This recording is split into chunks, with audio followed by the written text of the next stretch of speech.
Shalom, saudaraku dikasihi Tuhan. Berjumpa kembali saudara. Kiranya Tuhan memberkati Bapak Ibu seluruh para pendengar dimanapun berada. Saat hari ini kita akan masih mendengarkan seminar perihal tentang akhir zaman yang dibawakan oleh hambanya, Bapak Pendeta Rubin Adi Abraham. Saudaraku dikasihi Tuhan, ini part yang kedua, saudara. Olehnya kita berdoa sebelum kita mendengarkan kebenaran firman Tuhan yang disampaikan oleh hambanya. Bapa di dalam sorga, terima kasih. Pada saat hari ini kembali kami mengucap syukur. Tuhan, kami akan mendengarkan kelanjutan daripada seminar yang dipaparkan oleh hamba-Mu. Tuhan, urapilah hamba-Mu yang menyampaikan dan urapilah pendengaran kami. Sehingga kebenaran firman Tuhan yang disampaikan oleh hamba-Mu benar-benar menjadi berkat bagi kami yang mendengarkan pada saat hari ini. Terpuji termulialah Tuhan. Di dalam nama Tuhan Yesus kami berdoa dan mengucap syukur. Haleluya. Amin. Bapak Ibu dikasihi Tuhan, selamat mendengarkan. Tuhan Yesus memberkati. Haleluya. Amin.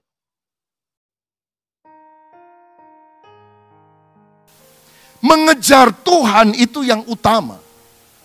Fasilitas, berkat, materi, itu cuma bonus. Tapi dibandingkan nilainya dalam kekekalan, ini gak ada apa-apanya yang materi. Kalau saudara kasih 10 kelereng besar yang berwarna-warni kepada seorang anak kecil yang umurnya 5 tahun. Dan 1 berlian, 1 karat kepada anak itu. Pilih nak, berlian 1 karat atau kelereng warna-warni yang gede 10 biji. Dipilih yang mana? Kelereng. Kenapa? Masih kecil nggak tahu nilainya dia. Ibu-ibu, pilih mana? Wah, mata duitan semua kan tahu mana yang berharga. Bukan gitu maksud saya. Anak kecil nggak ngerti nilai. Orang yang tidak dewasa rohaninya nggak ngerti nilai. Akan hal itu dia kejar materinya. Tapi sebetulnya spiritnya dia abaikan. Saya mau bilang, saya merasa ini salah satu taktik daripada setan. Dia mau nembak ke situ tapi dia tembak ke sini, pada bolanya melenceng ke sana, saudara sekalian. Pokoknya hidupmu kacau nggak apa-apa, asal jangan dimasukin microchip. Kita udah jaga-jaga nggak mau pasang microchipnya nggak ditanam-tanam sampai mati misalnya. Ternyata masuk neraka. Kenapa? Pikiran kita itu sudah 666, sudah sangat duniawi. Itulah bahayanya ketika kita memandang secara keliru tentang hal tersebut.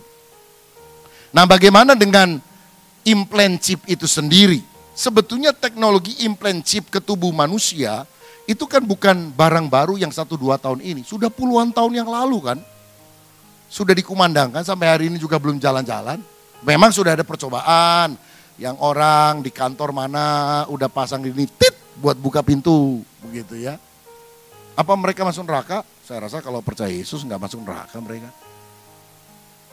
Jadi teknologi ini bisa jadi ketinggalan zaman dengan teknologi lain. Misalnya sekarang finger scan.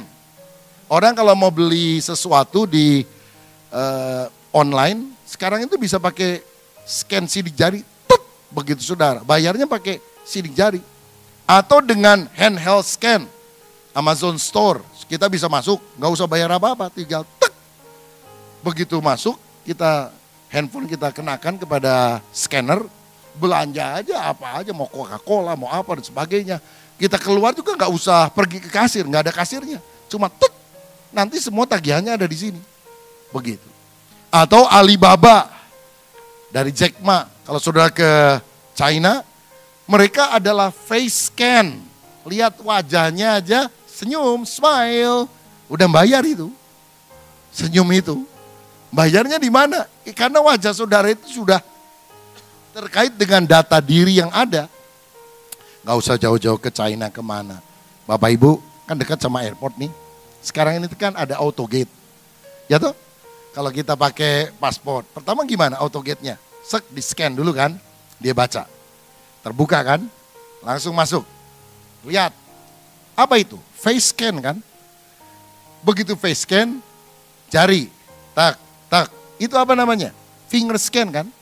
Kalau udah cocok, buka dia, tak, keluar kita. Tapi kadang-kadang alat di sini masih agak kurang bagus, saudara sekalian. Udah,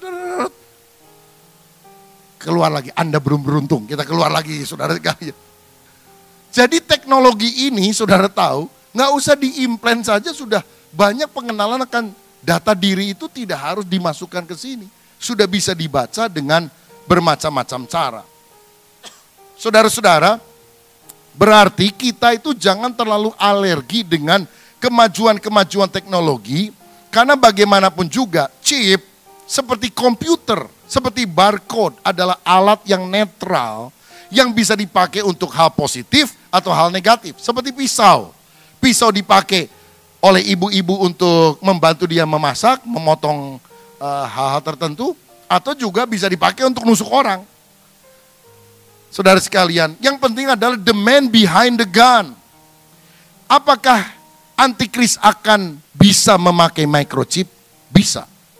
Apakah antikris akan bisa memakai komputer? Bisa.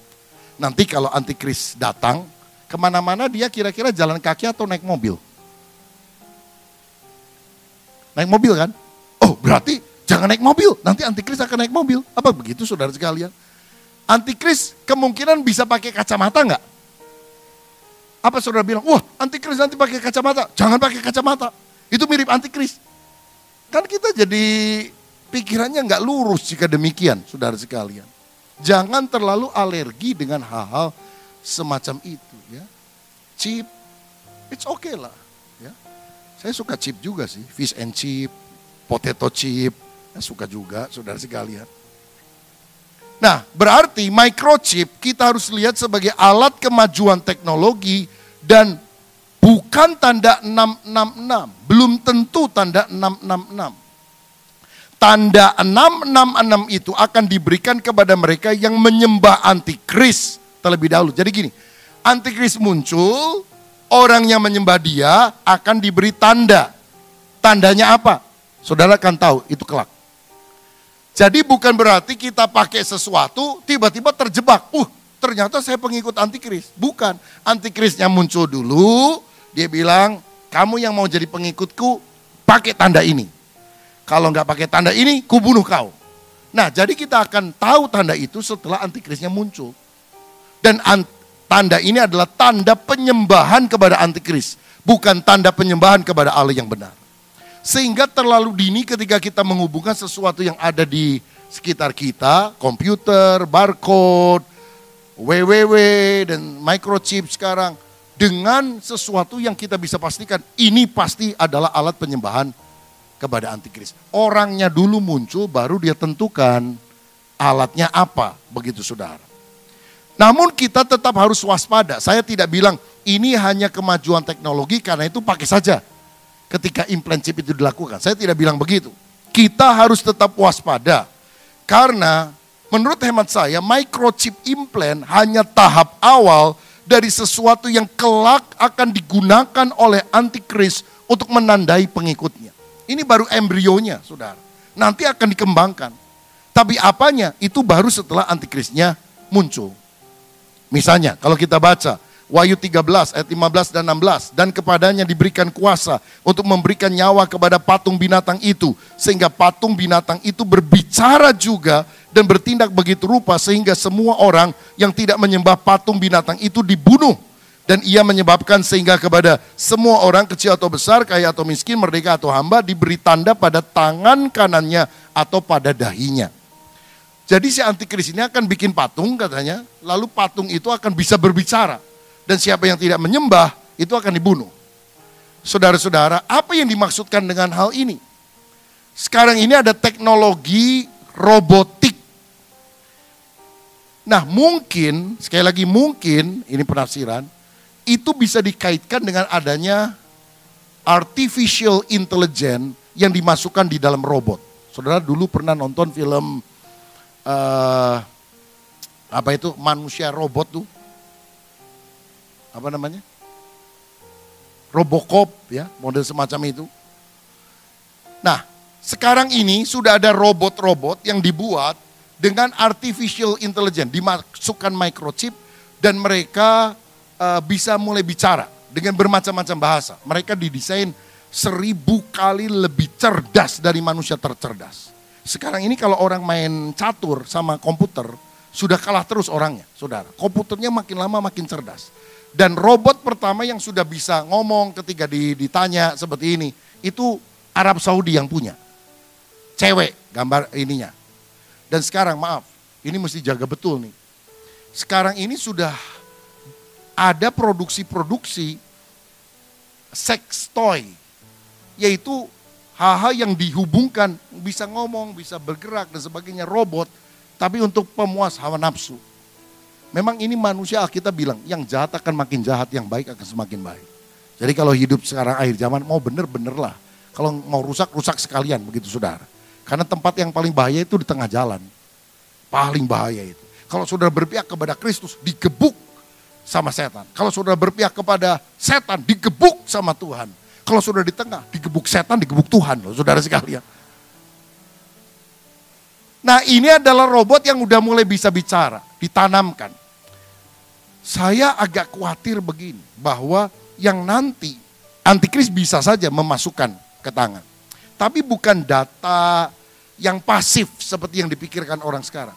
Itu bisa juga dimasukkan dengan artificial intelligence. Sekarang saudara tahu, ada smartphone, betul? Ada smart car, ada smart car, bisa nyetir sendiri, parkir sendiri. Ada smart city. Masalahnya belum ada smart people.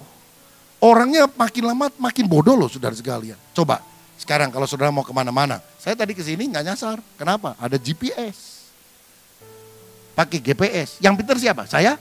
Bukan ini GPS-nya. Goblok pasti sampai. Karena apa? Alatnya yang pintar, bukan orangnya pintar. Lo terlalu sering pakai GPS malah kita nggak tahu loh saudara sekalian. Dulu kan nggak perlu pakai GPS kita, wah udah tahu di otaknya. Sekarang stupid people yang ada. Apa tidak mungkin robot aja bisa dibuat sebagai smart robot, transformer dan sebagainya, film-film zaman dulu itu. Dan kemudian itu akan dimasukkan juga beberapa bagian untuk bisa membuat orang lebih ingat, lebih ngerti dan sebagainya. Nah jika itu terjadi bahaya, sebab apa? Kata kuncinya kontrol, itu bisa dikontrol. Dan kalau sudah dikontrol, dia gerakan kita udah kayak zombie aja. Nah bila hal itu terjadi, tentu itu sangat berbahaya. Jadi apakah tanda 666 itu? Jawaban saya adalah begini, sebaiknya kita tidak berspekulasi, karena itu akan menjadi makin nyata ketika saatnya tiba. Tanda itu jangan diterima walaupun kita dianiaya. Jadi apa tanda itu? Sekarang masih dugaan. Tapi ketika antikrisnya muncul, antikris akan bilang, ini tanda kamu pengikutku, pakai. Nah ketika itu terjadi, maka jangan kita lakukannya. Karena jika kita menerima, Wahyu 16 ayat 2 berkata, akan muncul bisul yang jahat pada seluruh tubuh. Ini bisa berarti penyakit yang membahayakan orang yang menggunakannya sebagai hukuman Tuhan. Yang kedua, orang yang menggunakannya akan masuk neraka dan dihukum sampai selama-lamanya.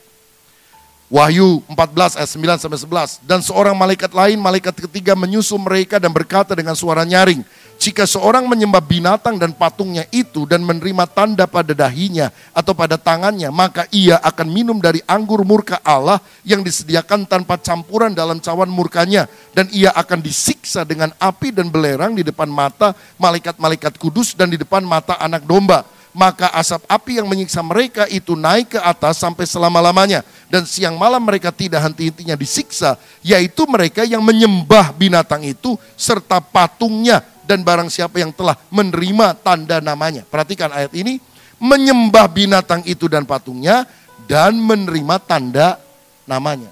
Jadi kan pertama yang ditekankan penyembahannya, sikap spiritualnya, nyembah antikris bukan nyembah Tuhan. Karena rohnya sudah dikuasai oleh materialisme, lalu kemudian ketika tanda diberikan dia akan terima tanda tersebut. Jadi apa tandanya? Sebaiknya kita tidak berspekulasi karena itu akan makin nyata ketika saatnya tiba. Nah, tapi nanti kan orang kalau nggak pakai tanda itu dianiaya dong. Gimana dong kalau dianiaya? Saya mau bilang, aniaya itu sudah dialami orang-orang percaya dari sejak gereja mula-mula. Nggak usah nunggu microchip, saudara-saudara.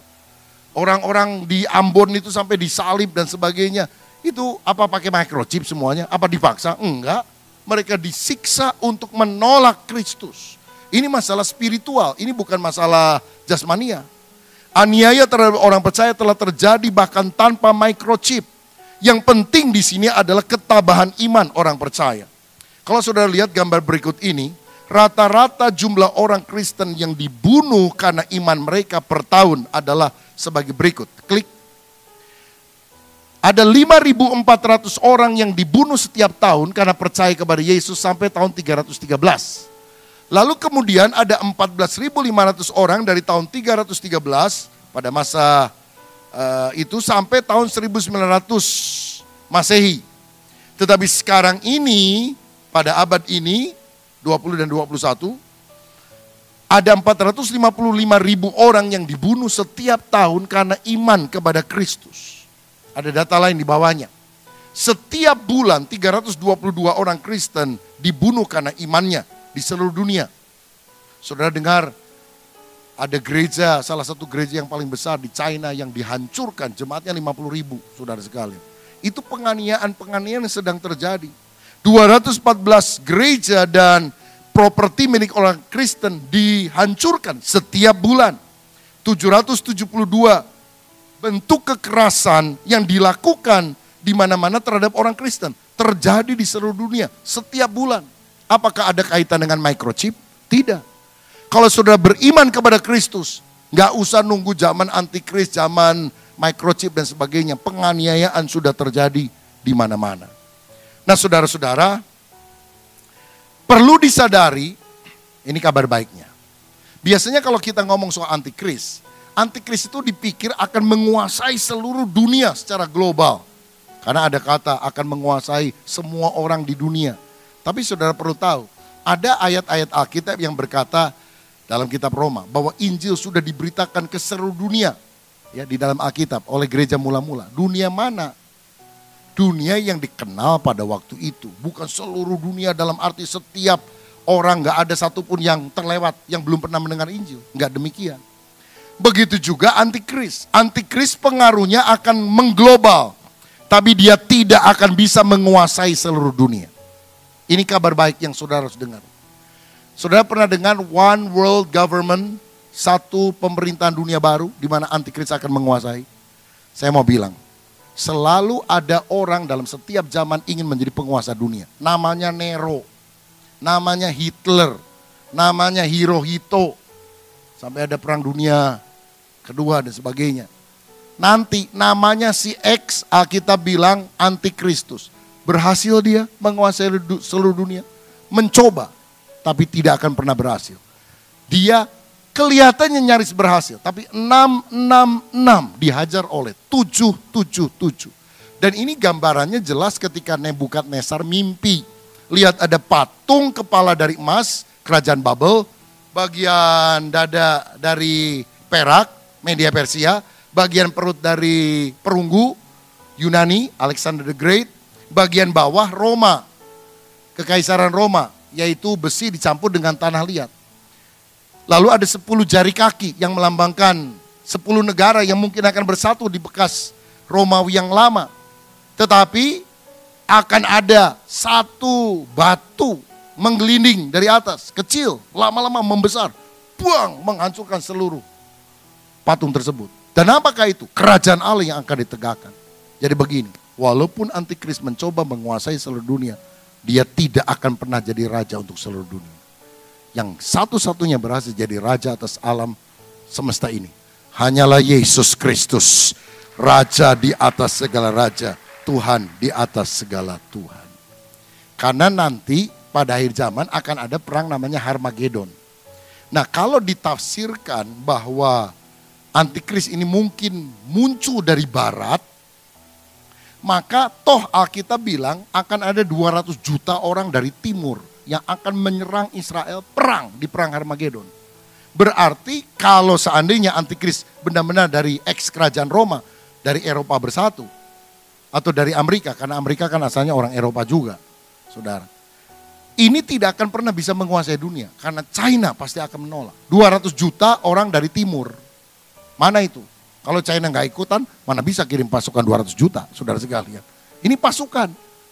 Nah kalau seandainya, katakan Eropa atau Amerika, itu tempat di mana antikris akan berkuasa. Microchip harus dipasang di seluruh dunia. Emang Kim Jong-il dari Korea Utara mau terima? Itu sultan-sultan Arab memang mau terima. Bagaimana Indonesia? Kalau Indonesia menurut saya terima. KTP aja jadi proyek, apalagi kalau microchip, diterima. Percayalah saudara, DPR akan menerima ya. Jadi nggak usah khawatir akan hal itu, pasti diterima. Nah tetapi kita lihat bahwa walaupun antikris berusaha, dia tidak akan pernah bisa. 666, gagal. Karena Kristus satu-satunya yang akan menjadi raja di atas muka bumi ini. Nah tapi kabar baik yang lebih kita harus nantikan adalah, kalau gitu antikrisnya siapa? Kan ada yang bilang Michael Gorbachev, ada yang bilang Barack Hussein Obama. Karena kalau dihitung itu saudara, Barack Hussein Obama 666. Siapa tahu loh Amerika bisa rusuh, wah kacau karena banyak orang nggak setuju dengan Donald Trump dan sebagainya. Lalu minta lagi Barack Obama menjadi pemimpin. Bisa aja kan? Barangkali ini. Bahkan sekarang Donald Trump juga atau menantunya ya si Jared Kushner itu. Karena kan kantornya itu di Fifth Avenue, jalan yang paling terkenal di Manhattan, nomornya 666. Dia orang Yahudi lagi saudara. Apakah dia? Kita selalu menduga-duga, keliru terus. Daripada itu jangan berspekulasi lah.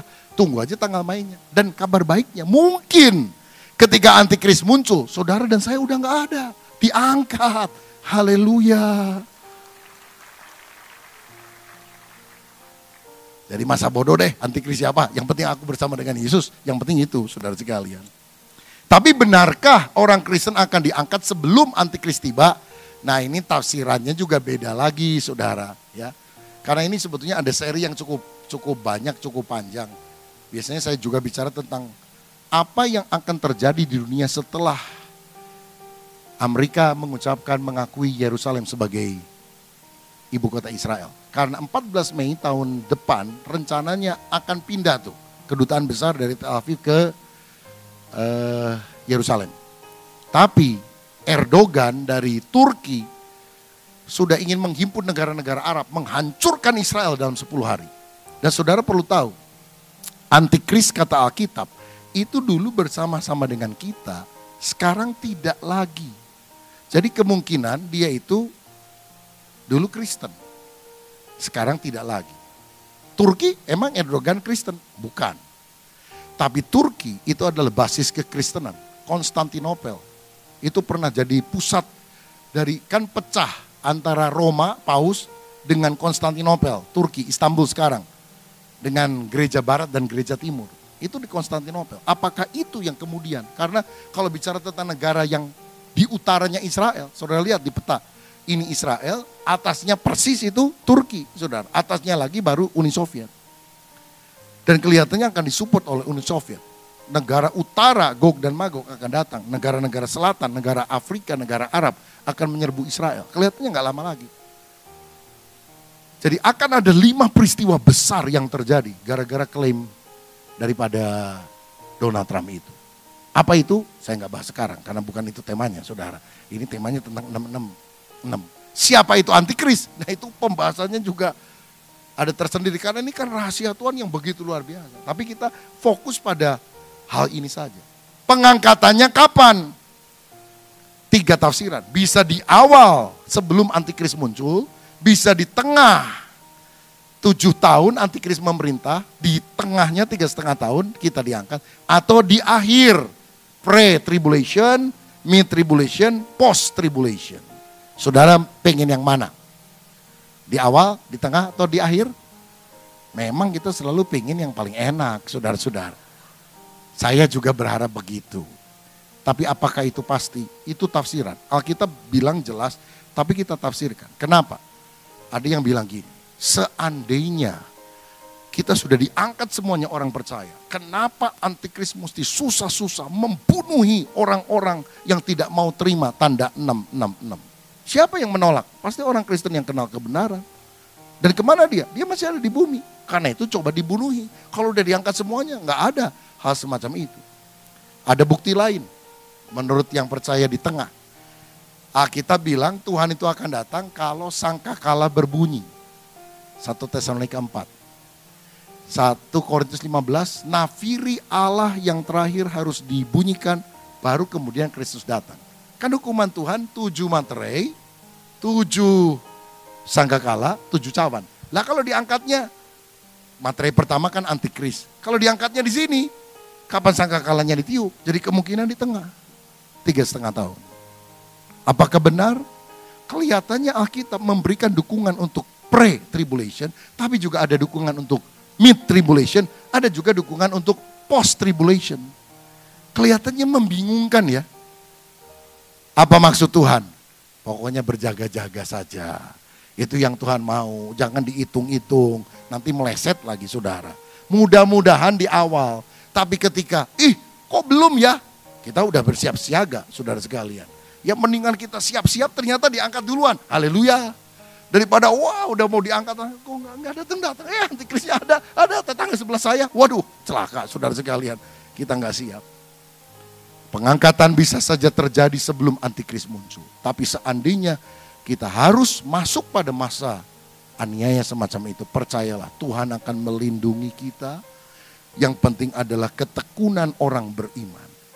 Bagian terakhir, tujuan kitab Wahyu bukan untuk membingungkan atau menakut-nakuti jemaat, tetapi menghibur dan memberi dorongan jemaat untuk bertahan dalam situasi sulit.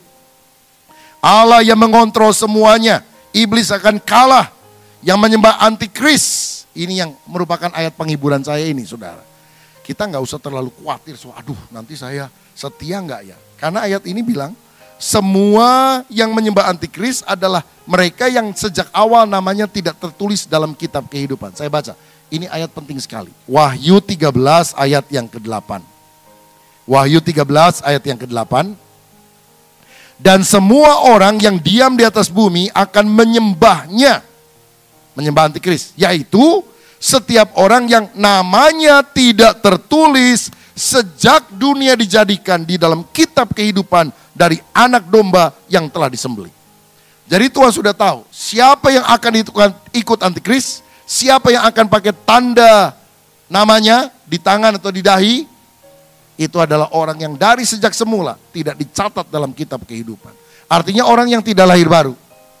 Saudara lahir baru? Yakin lahir baru? Kalau yakin benar-benar lahir baru, udah aman saudara sekalian. Karena orang yang akan menyembah antikris dan pakai tandanya, Alkitab yang bilang bukan saya loh, adalah orang yang dari sejak semula tidak tercatat namanya dalam kitab kehidupan. Berarti orang yang lahir baru, lahir dari Allah, ada Roh Kudus dalam dirinya, dia tidak akan jadi pengikut antikris. Saya yakin kita yang beriman kepada Yesus tidak akan pernah menyembah antikris, tidak akan dikuasai oleh tanda antikris. Karena orang yang dikuasai oleh tanda antikris adalah orang yang dari sejak semula tidak lahir baru. Orang pilihan akan diberi kekuatan untuk bertahan walaupun harus mati sekalipun. Sudah banyak antikristus yang muncul di sepanjang zaman menganiaya umat Tuhan. Tapi gereja tetap berkembang sampai hari ini. Dan kalau si antikris, satu orang antikris akan muncul, Tuhan tetap akan memberikan kekuatan untuk kita berkemenangan pada akhir zaman, menantikan Kristus. Ingat, yang kita nantikan bukan antikris, yang kita nantikan adalah Kristus. Biar di dahi dan tangan kita, pikiran, perbuatan kita, sungguh-sungguh Kristus dan firman-Nya yang menguasai hidup kita. Tuhan Yesus memberkati kita.